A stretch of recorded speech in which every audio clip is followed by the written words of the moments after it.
Acabo de llegar a Molina de Aragón, una ciudad muy particular por su belleza medieval, por su rico patrimonio arquitectónico y por su impresionante entorno natural. Desde mi punto de vista, la ciudad de Molina de Aragón es en muchos casos la gran desconocida de la provincia de Guadalajara. Y sí, repito, la gran desconocida de la provincia de Guadalajara, ni de Teruel, ni de Zaragoza, ni de Huesca, de Guadalajara. Y si tú quieres saber por qué motivos tienes que venir a conocer Molina de Aragón y su entorno natural y su señorío, y también quieres saber por qué es de Aragón, pero no pertenece ni a Zaragoza, ni a Huesca, ni a Teruel, acompáñame para ver el siguiente vídeo reportaje.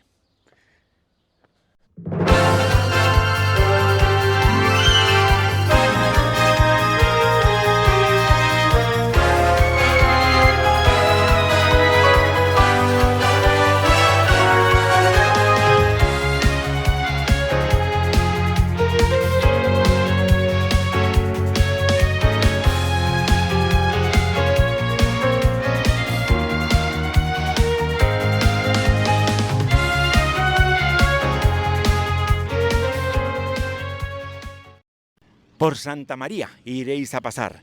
Id a Molina, que queda más allá. La gobierna Abengalbón, que es mi amigo de paz. Con otros 100 caballeros bien os escoltará. Al parecer, el rey taifa de Molina, Abengalbón, era un amigo de paz del Cid Campeador. Y Molina, la Molina de los musulmanes, era una plaza segura tanto para las hijas del Cid como para sus caballeros acompañantes. Pero realmente la historia de este señorío molinés se remonta muchos siglos antes del nacimiento de don Rodrigo Díaz de Vivar, el Cid, y muchos siglos antes de que en esta zona se constituyera un reino taifa gobernado por el moro Abengalbón.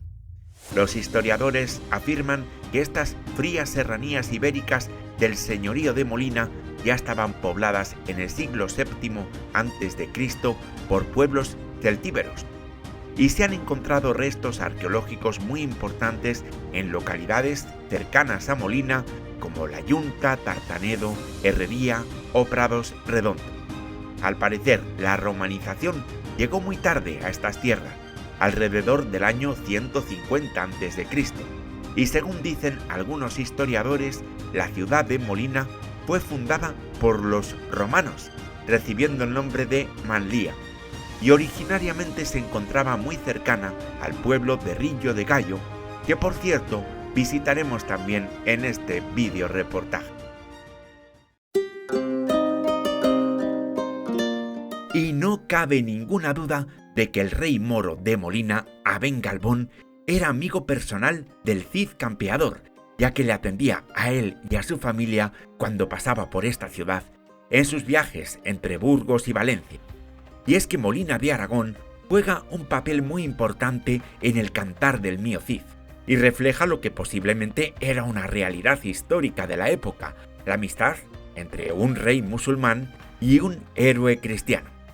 Y esto es una muestra más de que durante muchos años, en muchos lugares, existía una convivencia pacífica entre musulmanes y cristianos en el medievo.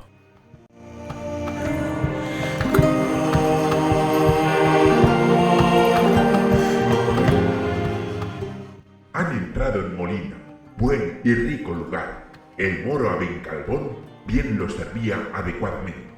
De cuanto quisieron, no les faltó de nada. Incluso las cerraduras quitárselas mandó. A Minaya y a las señoras, Dios como las honraba.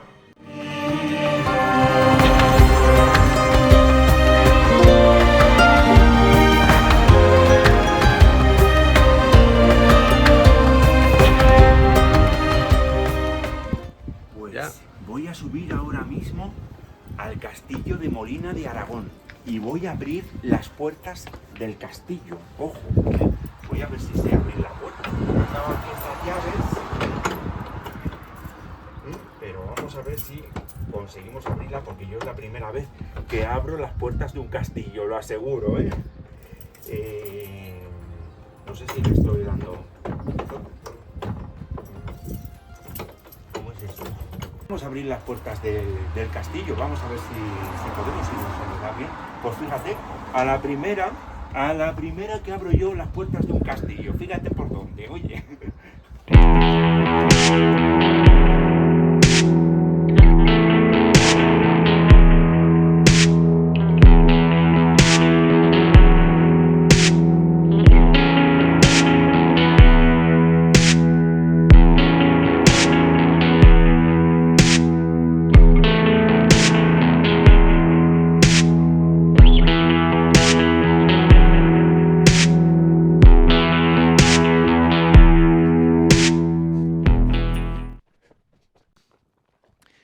Pues queridos amigos, me encuentro ahora mismo en uno de los castillos más grandes de España, el castillo de Molina de Aragón, que data de la Edad Media y es uno de los más importantes también históricamente. Hay que tener en cuenta que Molina de Aragón es capital y fue capital, ha sido capital durante siglos de un señorío muy importante, el señorío de Molina. Y este territorio durante muchos años fue considerado pues prácticamente como una nación, ya que era completamente independiente tanto de los reinos de Castilla como del reino de Aragón. Además, este castillo, como nota curiosa, os comentaré que en este castillo se rodaron muchas escenas de la película En nombre de la rosa, protagonizada por Sean Connery.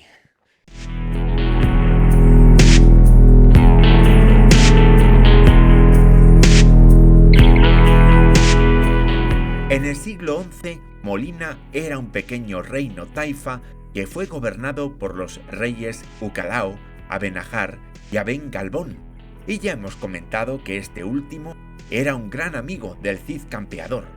Pero en diciembre del año 1128, el rey Alfonso I el Batallador, que se encontraba en la vecina aldea de Castilnuevo, toma la decisión de conquistar Molina de Aragón, y de esta manera comenzó la reconstrucción de este castillo. Y en este recinto que a día de hoy vemos vacío, existía una iglesia románica, la iglesia de Santa María del Collado. Además, adosado al muro norte, se encontraba también el Palacio de los Señores de Molina. Y en el lado sur existían caballerizas, cocinas, habitaciones de los soldados, y estaban también los calabozos que todavía permanecen a día de hoy.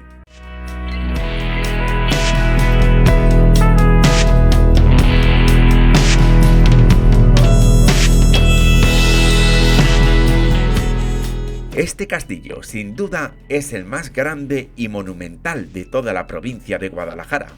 Fue declarado Monumento Nacional en el año 1931.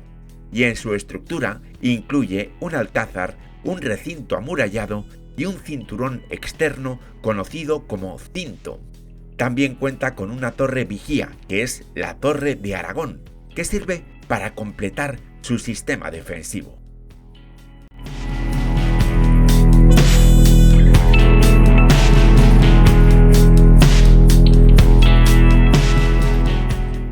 Os comento que ahora mismo me dirijo a conocer lo que es la Torre de Aragón.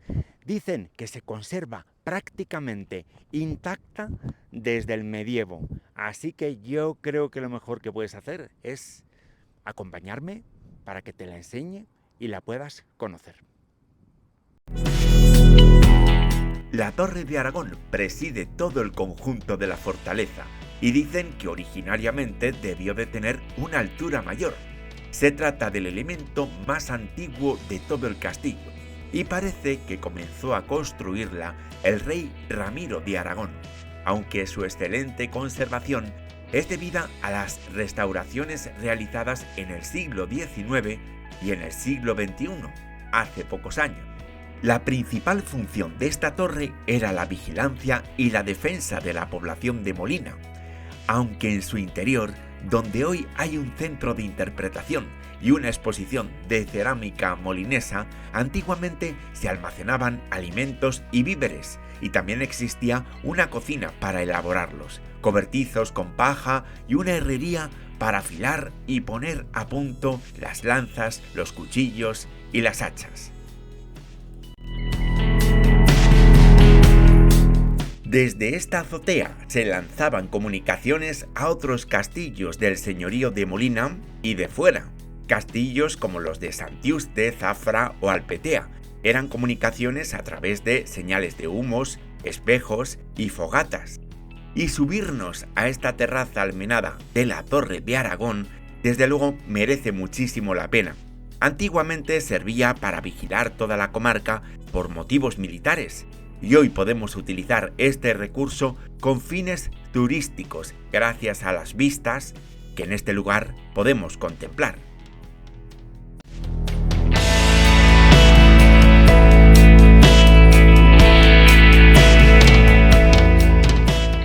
Y como ya hemos comentado antes, parece que la edificación de esta torre fue iniciada por el rey Ramiro de Aragón, tomando como base los restos de alguna fortificación anterior de origen mozárabe. Pero la construcción tanto de la torre como del castillo se consolidó con la fundación del señorío de Molina. En el año 1137, estas tierras las tomó para sí mismo el conde don Manrique de Lara, quien, como señala Antonio Herrera Casado en su libro Molina de Aragón, 20 siglos de historia, comenzó a levantar torres y murallas. Sus descendientes, los condes don Pedro, don Gonzalo y doña Blanca, se dedicaron a ir reforzando y completando algunos detalles. Pero volvamos al primer señor de Molina, porque don Manrique se hacía llamar señor de Molina por la gracia de Dios, y comenzó a construir las primeras viviendas y las primeras iglesias en la ciudad. Además, en el año 1142 concedió el fuero a Molina. El fuero de Molina era un conjunto de normas que regulaba las relaciones sociales, económicas, tributarias y penales de sus habitantes, y también señalaba los límites geográficos territoriales del señorío de Molina. Pero curiosamente en este caso el fuero no fue otorgado por ningún rey. En este caso el fuero fue concedido directamente por el señor de Molina, don Manrique de Lara. Otra característica de este fuero peculiar es que cualquier miembro de la familia gobernante podría convertirse en señor del territorio, pero tenía que ser elegido entre todos los habitantes del señorío. Cuando hablamos de habitantes nos referimos a todos los pobladores, hombres y mujeres de todas las localidades del señorío de Molina, señorío que en la Edad Media llegó a extenderse hasta tierras conquenses y valencianas. Y precisamente el edificio que vemos ahora es la Posada de los Comuneros. Este era el lugar de residencia de los diputados de la comunidad del Real Señorío de Molina, los representantes de todos los territorios del señorío que también eran elegidos democráticamente.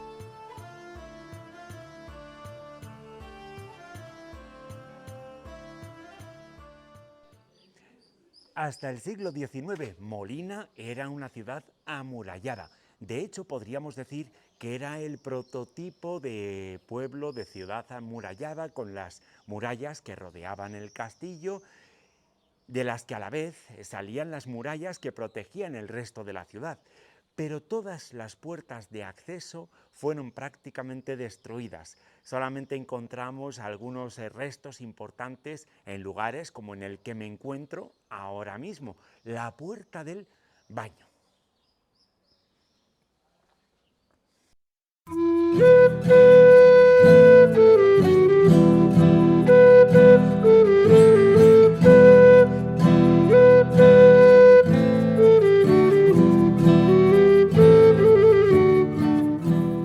Seguimos paseando por la historia y por las calles de esta bella ciudad de Molina de Aragón.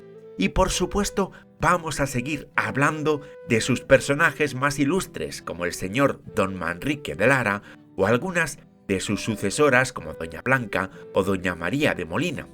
Pero ahora nos dirigimos hacia la antigua judería para conocer uno de los lugares más bonitos y mejor conservados de la ciudad. Y es que Molina de Aragón fue también un lugar de convivencia pacífica entre cristianos, musulmanes y judíos.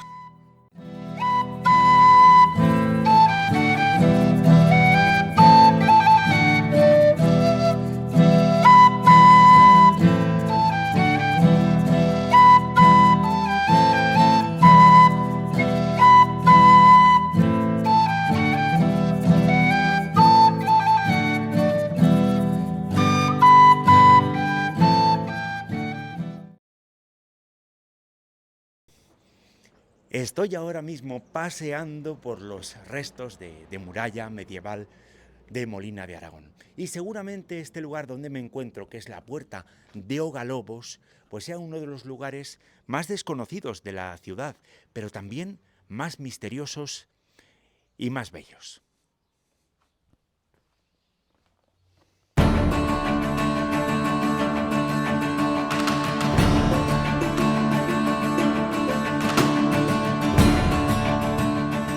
Y de la judería nos dirigimos ahora a la calle de abajo, al barrio morisco.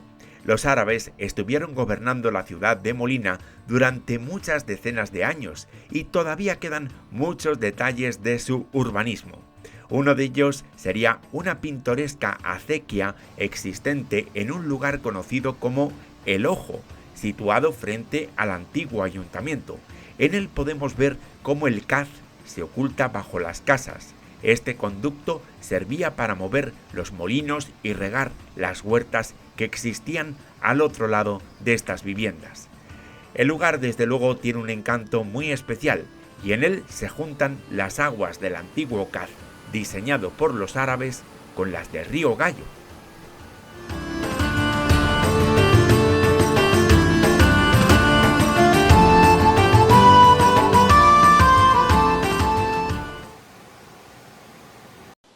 Otro de los lugares que a mí me encantan de Molina de Aragón se llama El Ojo, así le llamamos los molineses. Y aquí nos encontramos con una presa que atraviesa el interior de un conjunto de casas que anteriormente estaban dedicadas a la molienda. La verdad que a mí me encanta venir aquí a relajarme un poquito de vez en cuando y disfrutar con el sonido de esa cascada maravillosa y el sonido del agua.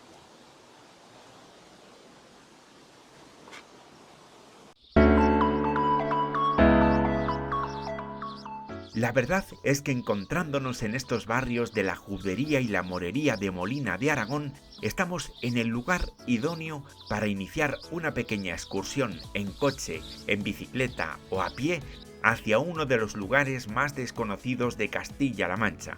En unos minutos regresaremos a Molina, pero antes de adentrarnos de nuevo en la capital del señorío, vamos a recorrer un escenario natural.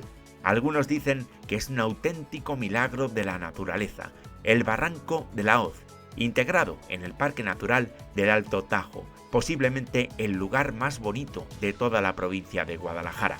También visitaremos algunas de las localidades más cercanas a este barranco y a Molina de Aragón.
Y es que toda esta comarca del señorío de Molina y del Alto Tajo está considerada como Geoparque Mundial por parte de la UNESCO.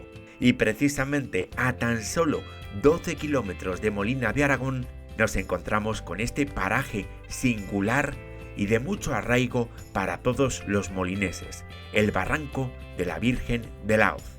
Para muchos, llegar hasta este lugar supone disfrutar de la naturaleza, encontrarse consigo mismo y con la espiritualidad, y olvidarse de los problemas del día a día, ya que sin lugar a dudas, cuando llegas aquí, te quedas con la boca abierta.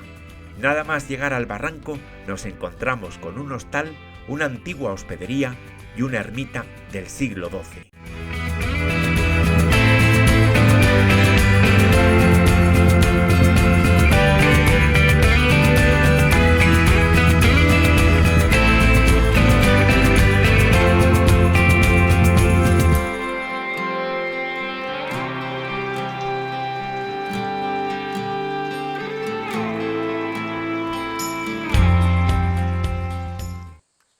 Desde luego sería imperdonable viajar hasta Molina de Aragón y no conocer el impresionante lugar donde me encuentro ahora mismo. Me encuentro en el Barranco de la Hoz, un lugar que se encuentra pues a unos 12 kilómetros de Molina de Aragón, y a escasos metros de donde me encuentro, pues la verdad es que el río Gallo ha sabido hacerse un camino entre los conglomerados del Triásico y las rocas areniscas, formando un paraje espectacular, que lo vamos a ver ahora mismo. Aparte, pues en este lugar, pues se juntan también pues un monasterio, una hospedería y una ermita de estilo románico del siglo XII, que fue ordenada construir por don Manrique, el señor de Molina.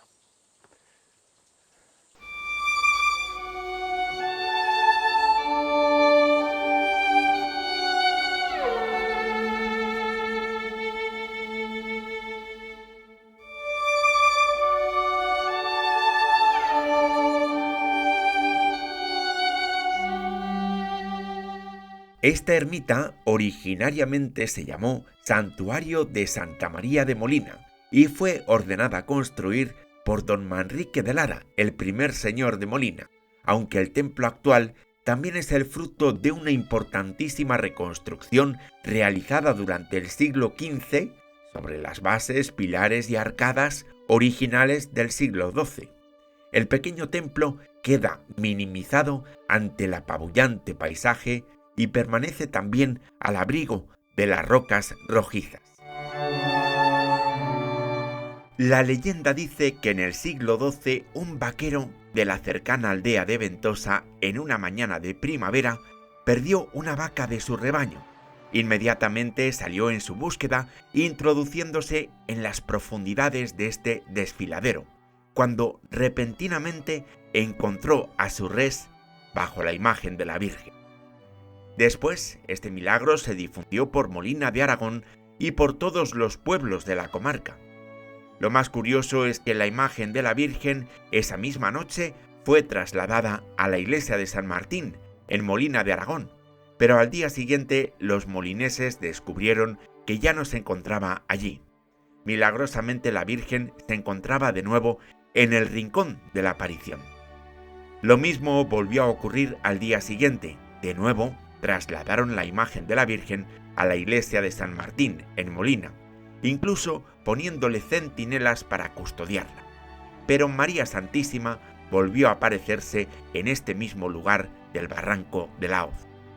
Por este motivo finalmente se decidió dejar la imagen de la Virgen en este paraje, y como resultado de este evento milagroso, el señor de Molina, don Manrique de Lara, decidió construir aquí la ermita que hemos visitado.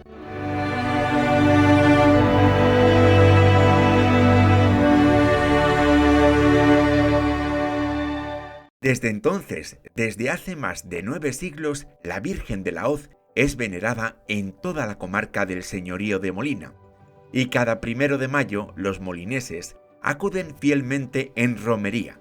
También lo hacen los habitantes de otros pueblos de la comarca, como Lebrancón, Ventosa, Herrería, Rueda de la Sierra, Canales de Molina, Bierzo, Rillo de Gallo y Corduente.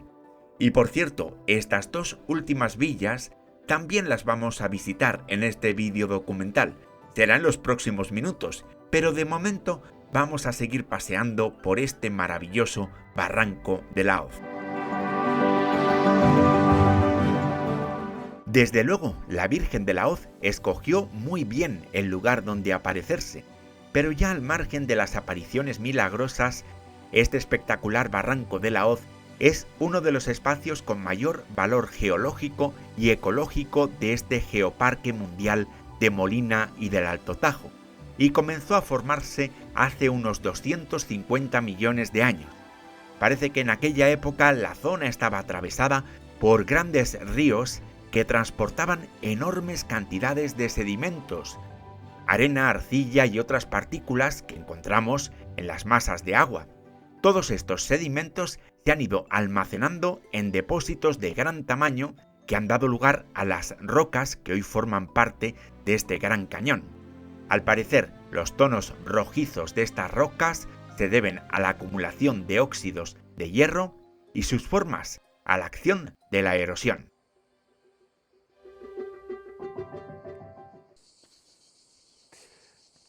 Pues queridos amigos, fijaros qué belleza de entorno natural, aquí muy cerquita de Molina de Aragón y muy cerquita también de otros pueblos que son interesantes de conocer, como Ventosa, Torete o como Corduente, que es donde yo me dirijo ahora mismo.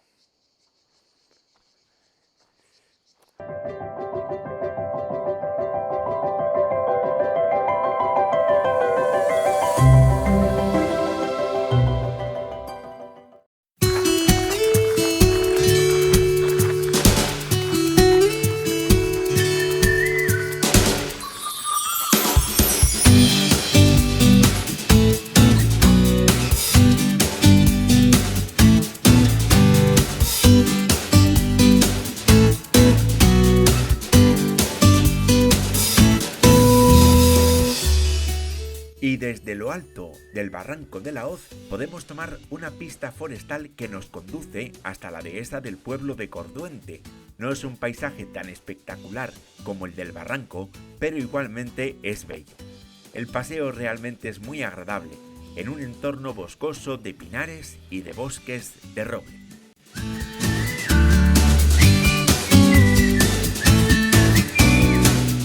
Según los historiadores, los siglos XVI y XVII han sido la etapa de mayor esplendor para Molina de Aragón y su tierra. En tiempos del rey Felipe IV, el monarca y toda su corte se tuvieron que instalar en Molina de Aragón durante un verano. Y es que esta zona se convirtió en una importante base de operaciones militares durante la guerra contra el levantamiento de Cataluña. Y por ese motivo, en el año 1641, en Corduente, se levantó una importante fábrica de armas que al parecer estuvo funcionando hasta poco después de la Guerra de la Independencia contra los franceses.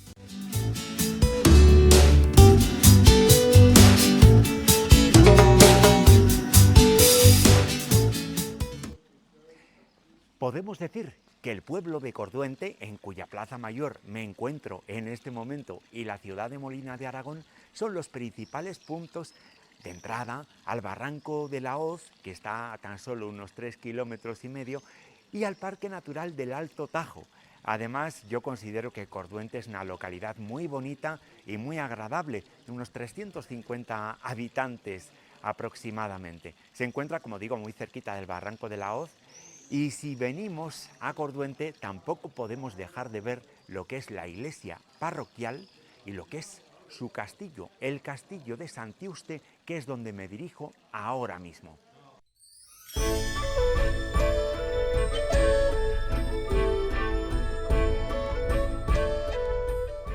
Desde luego, las calles y las plazas de Corduente están repletas de encantos y merece mucho la pena recorrerlas caminando. Incluso podemos ir un poquito más allá, ya que a 1,5 kilómetros nos encontramos con el principal monumento de esta localidad, el castillo de Santiuste.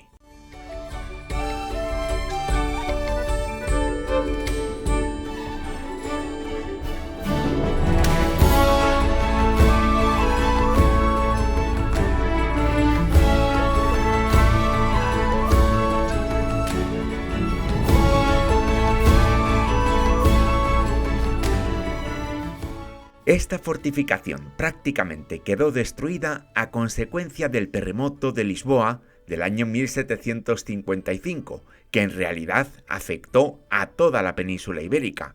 Eso sí, en el año 1971, un particular adquiere esta antigua casa fuerte y hace una importante reconstrucción. Pero vamos a conocer un poquito mejor sus orígenes históricos. Cerquita de Corduente y muy próximo también a Molina de Aragón se encuentran el caserío y el castillo de Santiuste.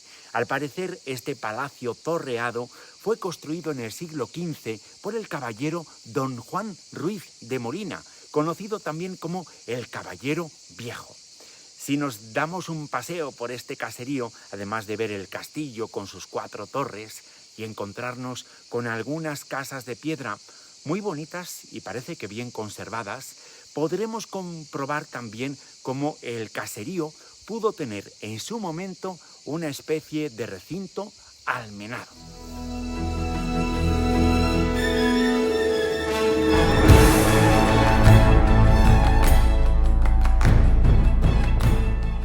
Nos alejamos ya de este caserío de Santiuste y de su casa fuerte, que al parecer tuvo más funciones de casa señorial que de castillo defensivo.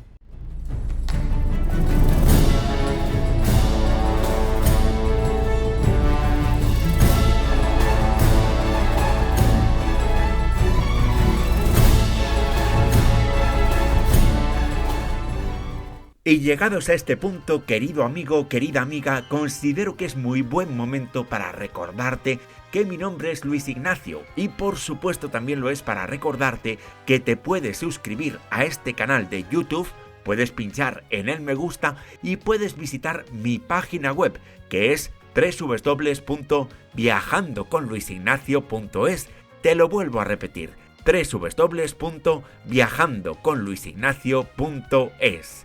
Enseguida vamos a regresar a la capital del señorío, a Molina de Aragón, para seguir recorriendo sus calles, como la calle de las tiendas o el paseo de los Adarves. Seguiremos conociendo la historia de los señores de Molina, como don Manrique, doña Blanca o doña María, y por supuesto seguiremos conociendo algunas de sus iglesias, sus monasterios, algunos de sus palacios señoriales y su precioso puente medieval. Pero antes nos vamos a dirigir a la pequeña localidad de Rillo de Gallo, donde nos espera una gran sorpresa arquitectónica.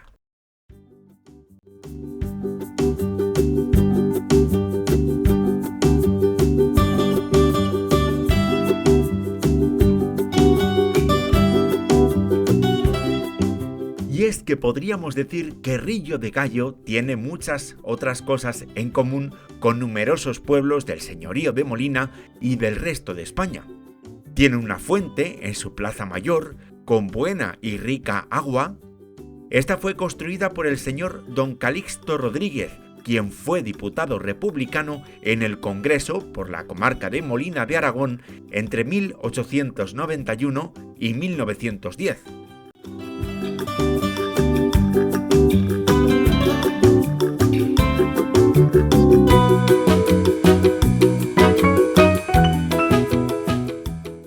En Rillo nos encontramos también con una preciosa iglesia cuyo origen es medieval, pero si hay algo que sorprende a todo visitante en esta localidad, es este edificio, el Capricho Rillano, la casa de Juan Antonio. Cerquita de Corduente y de Molina de Aragón se encuentra también el pequeño pueblo de Rillo de Gallo, un pueblo con unos 44 habitantes del que te voy a contar 2 curiosidades. La primera de ellas es que aquí se encontró la primera huella de dinosaurio. Y la segunda la tengo justo aquí detrás, el Capricho Rillano o la casa de Juan Antonio, un edificio que imita el estilo de Gaudí en pleno señorío de Molina. Juan Antonio Martínez Moreno, que es el constructor de este edificio, es un vecino de Prados Redondos, un pueblecito muy cercano a Molina y a Rillo de Gallo. y a primera vista se puede adivinar la clarísima inspiración en la obra del maestro catalán Antonio Gaudí. La casa tiene muchísimas semejanzas con la Pedrera del Paseo de Gracia de Barcelona. Está construida en piedra y también incluye algunos elementos en forja. Cuenta con cubiertas decoradas con cerámica de colores y podemos distinguir figuras como ranas, ojos, esfinges, girasoles e incluso una serpiente. Paseando en coche o en autobús, cuyos horarios hay que tener muy en cuenta, podemos regresar hasta Molina de Aragón para terminar de conocer esta ciudad. Porque, querido amigo, querida amiga, te informo que como molinés que soy, todavía tengo muchas cosas que enseñarte. Posiblemente uno de los aspectos que más te llamarán la atención cuando llegues a Molina de Aragón es que verás algún cartel en el que se indica que la capital del señorío es la localidad tipo del Aragonito. El que sea localidad tipo es porque este mineral, el que estás viendo ahora mismo en tu pantalla, el aragonito, fue descrito por primera vez en Molina de Aragón. Es muy fácil que podamos recoger aragonitos en el paraje conocido como la Fuente Cancana, lugar próximo también a Rillo de Gallo y a Corduente. El aragonito es considerado una piedra preciosa muy utilizada en joyería y también hay quien le atribuye propiedades para calmar el estrés y fomentar la empatía.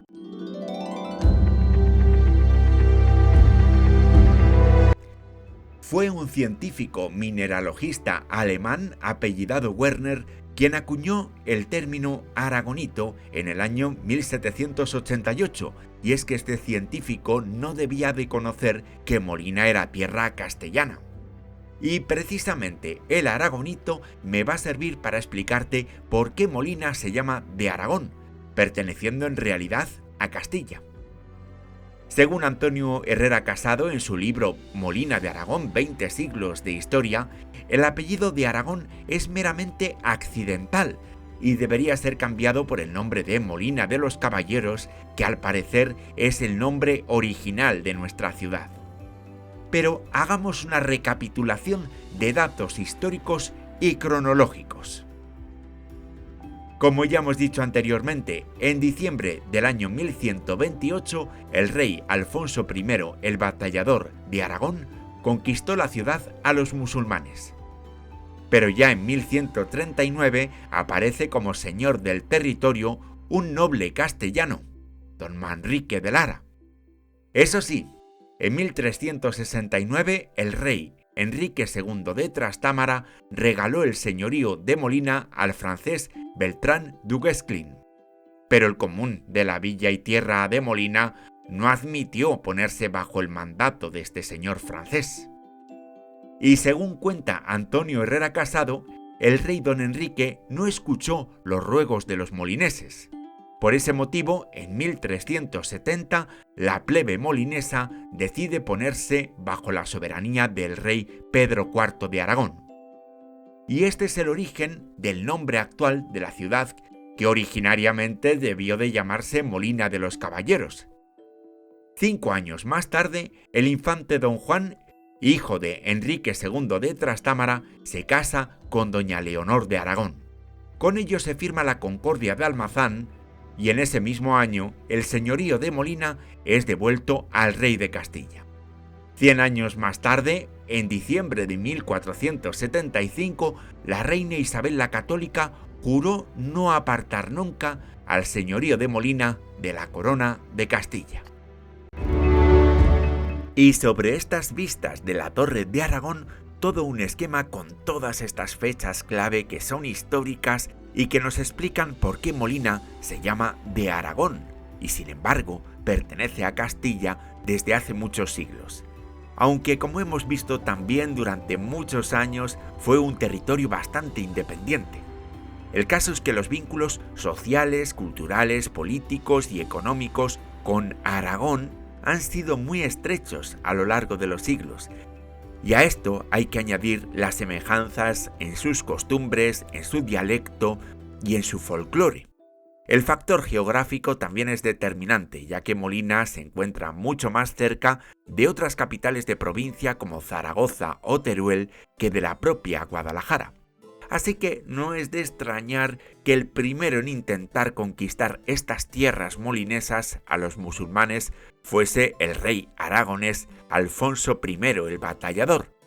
Por este motivo, antes de seguir recorriendo la ciudad de Molina, vamos a acercarnos a la vecina localidad de Castilnuevo, donde parece que se decidió la conquista cristiana de la ciudad y donde además nos encontramos con una interesante curiosidad literaria.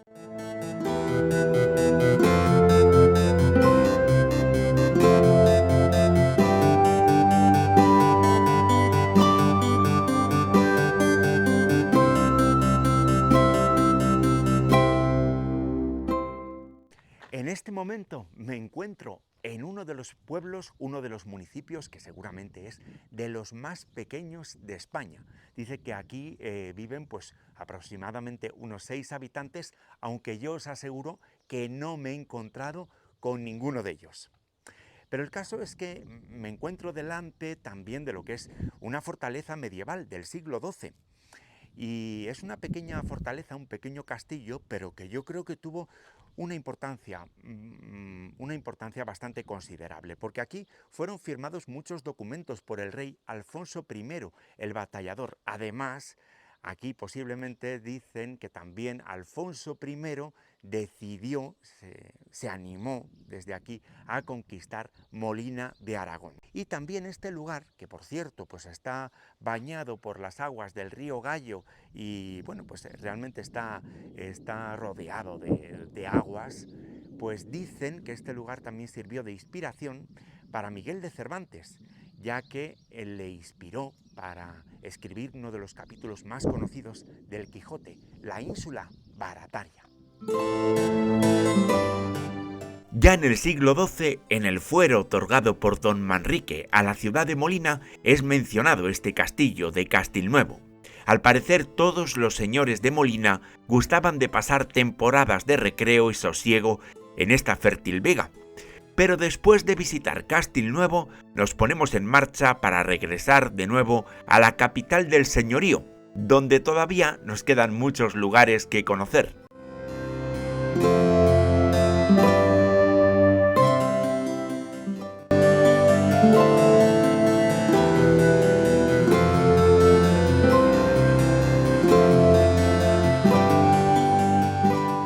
Y subiendo esta calle, llegamos a uno de los barrios más bonitos de Molina, el barrio de Santa Clara, en el que durante muchísimos años estuvo la fábrica de los chocolates Igual.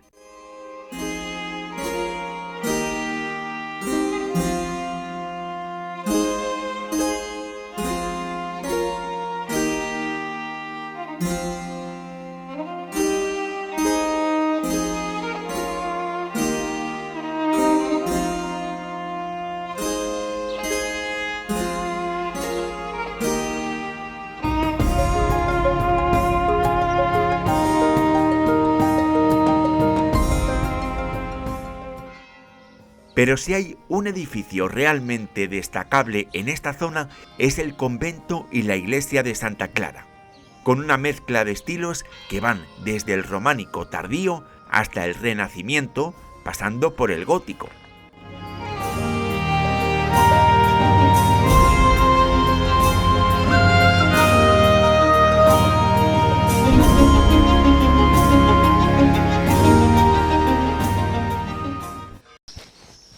Posiblemente uno de los templos más interesantes que podemos conocer aquí en Molina de Aragón sea esta bellísima iglesia de Santa Clara, que fue mandada a construir en el siglo XIII por el caballero don Pedro Gómez, mayordomo de doña Blanca Alfonso de Molina, quien ya hemos dicho que fue señora de Molina y Mesa.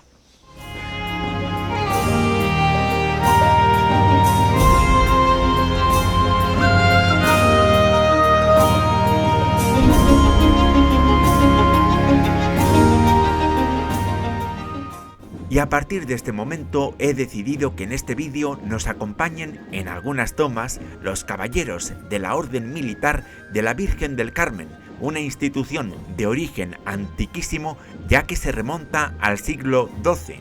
Fue fundada por don Manrique de Lara y en sus orígenes tenía funciones militares, ya que se estableció la obligación de tener caballo a los habitantes que dispusieran de riquezas suficientes para defender el señorío de Molina. Posteriormente, en 1284, en tiempos de Doña Blanca, la cofradía perdió su carácter militar. A estos caballeros, conocidos también como los caballeros de Doña Blanca, los podemos ver desfilar todos los veranos, en el mes de julio, durante las fiestas del Carmen.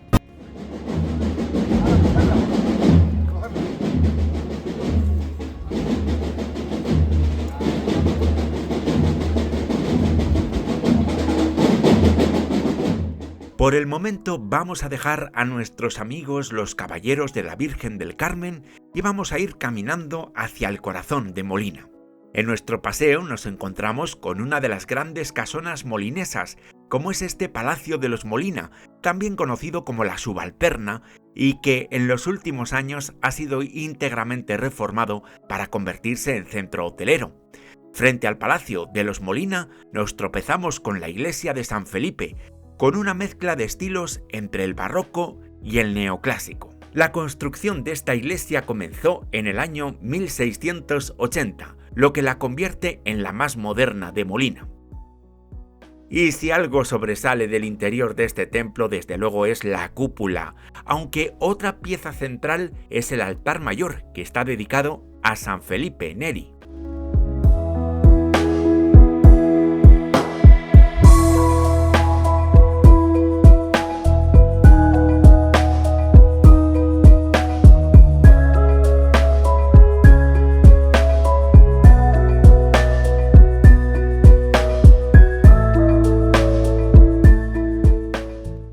No muy lejos de la iglesia de San Felipe se encuentra la de San Martín. Lamentablemente no es posible acceder al interior de este templo, ya que se encuentra en una situación ruinosa debido a un voraz incendio que se produjo en los años 80. Pero justo al lado de esta iglesia nos encontramos con otra de las edificaciones más interesantes de esta ciudad de Molina, el Palacio del Virrey de Manila, que cuenta con dos fachadas, una que da a la calle de Tejedores y otra que da al moderno Paseo de los Adarves.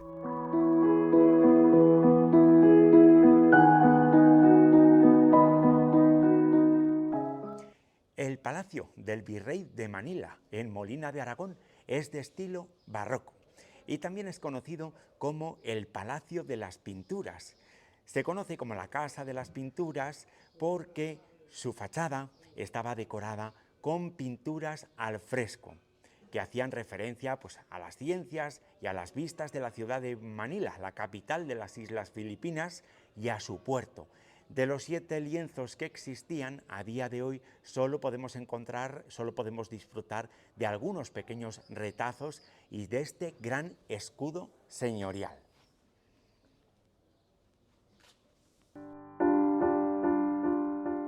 Y es precisamente en esta otra fachada, la del Paseo de los Adarves, donde si esforzamos un poco la vista, podremos descubrir esas pinturas al fresco. En Molina, desde luego, cuando las pusieron, debieron de causar bastante asombro, ya que representaban la naturaleza exótica de las Islas Filipinas.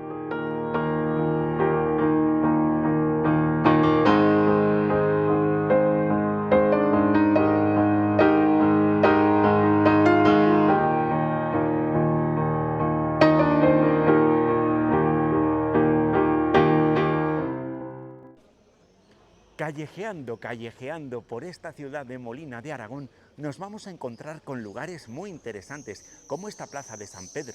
Detrás de mí podréis ver que tengo una fantástica iglesia de estilo renacentista, es la iglesia de San Pedro. Y en el centro de la portada de este templo nos encontramos con un corazón de Jesús. Adosado al templo se encuentra también el convento de las monjas ursulinas. Este antiguo convento de las monjas ursulinas forma parte de los recuerdos de muchos molineses. La orden se instaló en Molina a principios del siglo XIX, en lo que entonces era el Beaterío de Santa Librada, y donde pronto se inaugurará un parador nacional de turismo. El estallido de la Guerra de la Independencia supuso una gran catástrofe para Molina, ya que se incendió gran parte de la ciudad, y las monjas tuvieron que salir huyendo. Durante 5 años se vieron obligadas a refugiarse en un pueblo cercano, en Lebrancón. Posteriormente, en 1815, regresaron a Molina. Entonces se inicia la construcción de este convento, donde durante muchos años impartieron enseñanza a las niñas molinesas.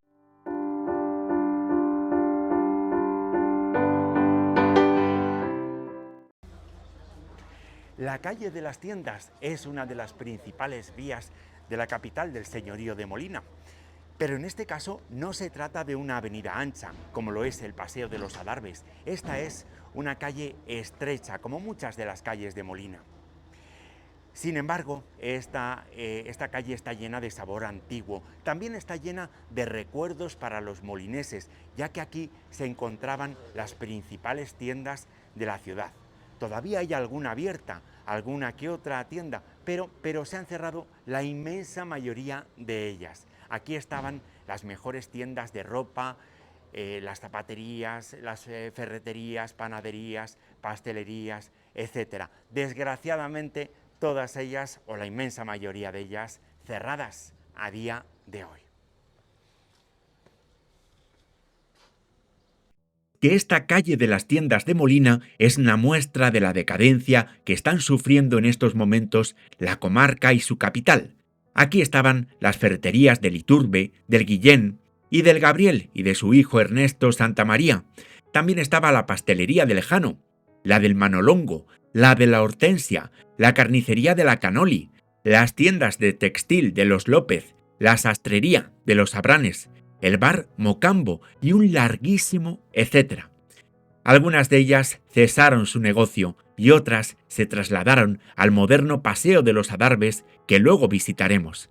También hay algunas tiendas que están abiertas, incluso hay alguna que se ha atrevido a abrir en los últimos meses.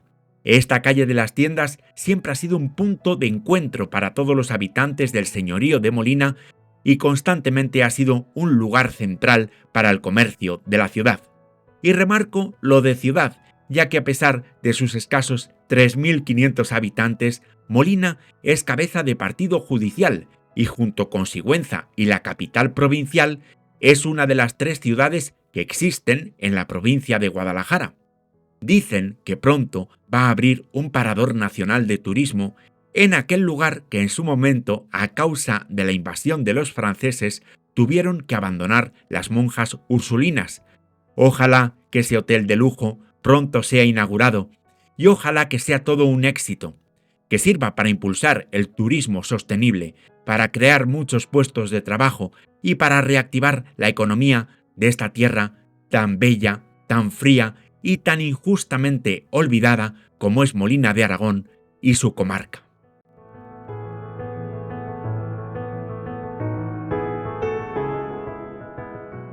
Como ya hemos comentado anteriormente, la Guerra de la Independencia se vivió con muchísima virulencia en Molina de Aragón, ya que los franceses literalmente quemaron la ciudad.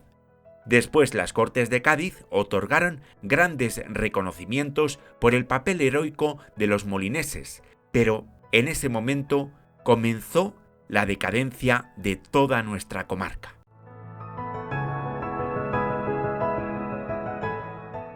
En este momento me encuentro en la Plaza Mayor de Molina de Aragón. Como podréis ver, pues una típica plaza castellana. Antiguamente, en el centro de esta Plaza Mayor se situaba la iglesia de San Juan del Concejo. Y esta Plaza Mayor, típicamente castellana, como decimos, también sufrió gravísimos daños durante la guerra contra los franceses. Aquí ardieron el ayuntamiento, la audiencia, numerosas casas particulares, incluyendo algunas de familias de la nobleza, y como resultado del incendio, la Plaza Mayor quedó completamente destruida, igual que otros muchos lugares de la ciudad. Y a continuación nos acercamos al mayor templo religioso de la ciudad de Molina, tanto en dimensiones como en importancia histórica.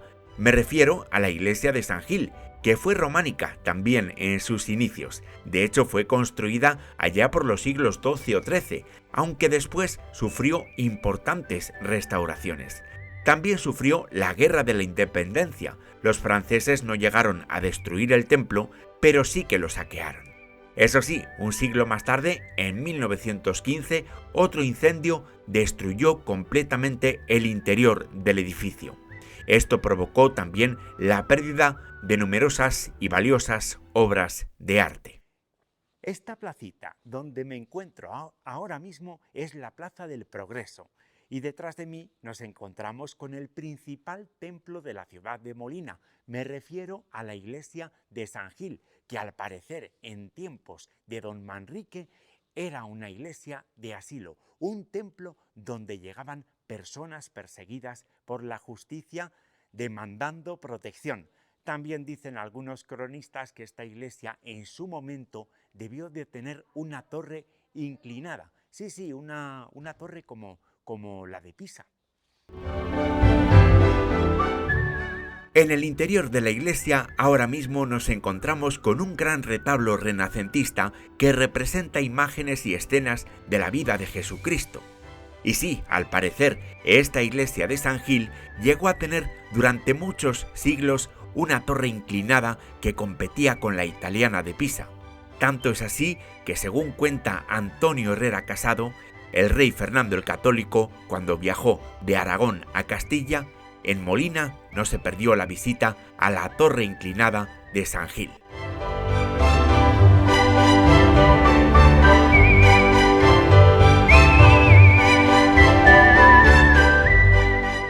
La verdad es que muchos lo han denominado como puente romano, pero no lo construyeron los romanos.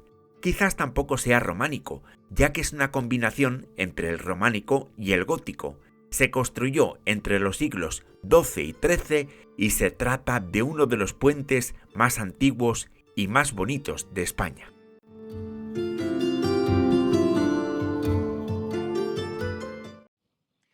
Este maravilloso puente que tengo a mis espaldas es de origen románico y servía para comunicar la antigua villa medieval de Molina con el arrabal de San Francisco.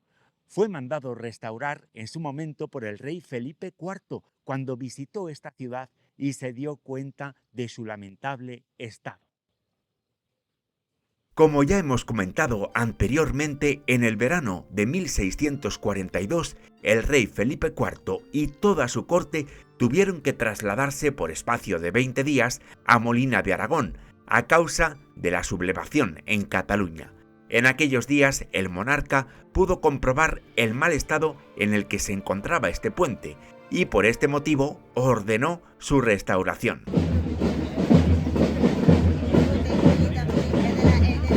Y de 1642, en la Edad Moderna, retrocedemos de nuevo a la Edad Media, a la época de don Manrique, doña Blanca y de doña María de Molina.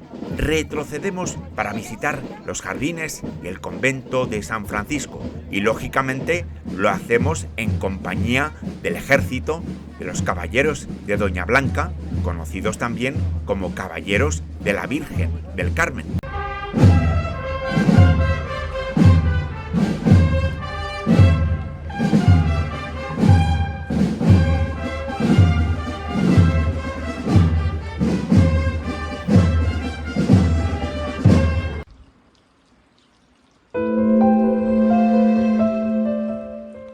Este monasterio fue fundado a finales del siglo XIII por doña Blanca Alfonso de Molina. Durante muchos siglos fue ocupado por los frailes franciscanos hasta el siglo XIX con la desamortización, que los frailes se vieron obligados a desalojar el monasterio. A partir de ese momento aquí se creó una cárcel, un hospital y una escuela dirigida por las religiosas de Santa Ana. En la actualidad este edificio alberga un centro cultural y el Museo de Molina de Aragón. Por cierto, en este museo podremos descubrir los secretos del entorno natural y geológico de esta bellísima ciudad y comarca.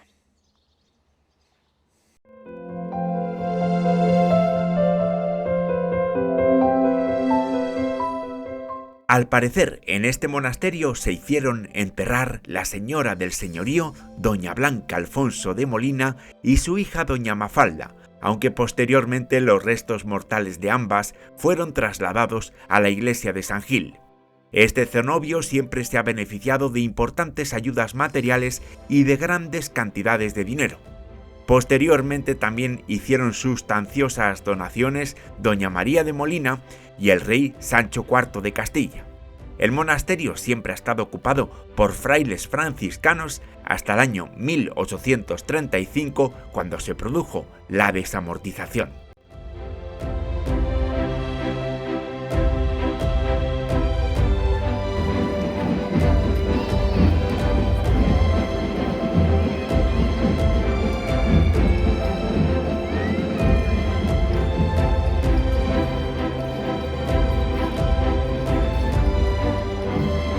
Y de nuevo, en la compañía de los caballeros de Doña Blanca, conocidos también como los Caballeros de la Virgen del Carmen, nos disponemos ahora a recorrer el Paseo de los Adarves, antiguamente conocido como Avenida del Generalísimo o como Avenida López Pelegrín.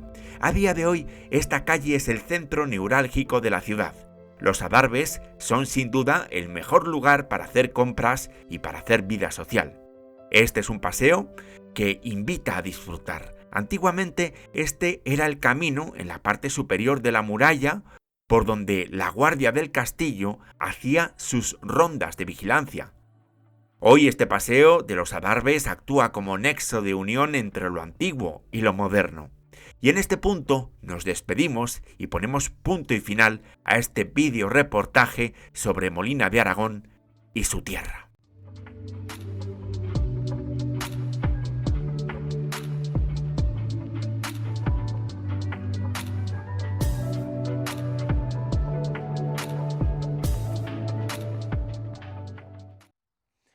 Pues queridos amigos, con estas bonitas imágenes, con toda la ciudad de Molina de Aragón de fondo, creo que ya es el momento de despedir este vídeo. Os animo a todos a descubrir esta comarca de Molina y del Alto Tajo, esta parte de la provincia de Guadalajara. Os va a encantar y os va a sorprender. Os lo digo de corazón. Queridos amigos y amigas, hasta el próximo viaje. Al cierre de la edición de este vídeo, a 4 de noviembre del 2024, a consecuencia de una dana, se está produciendo un momento muy complicado para toda España y muy especialmente para la Comunidad Valenciana y también para algunas zonas de Castilla-La Mancha como Letur en Albacete, Mira en Cuenca o el Señorío de Molina en Guadalajara. Por suerte, en esta zona de Molina de Aragón no se han producido muertes ni desapariciones, pero sí se han producido importantes daños materiales en algunos lugares y pueblos del señorío, como la Hospedería de la Virgen de la Hoz, Checa, Ablanque o Villel de Mesa.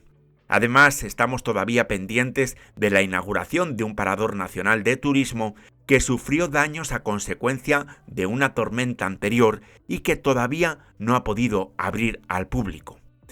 Cierro la edición de este vídeo siendo reivindicativo, exigiendo la inmediata reparación de los daños materiales sufridos en esta comarca a consecuencia de esta dana, la inmediata reparación de los daños y la apertura del Parador Nacional de Turismo.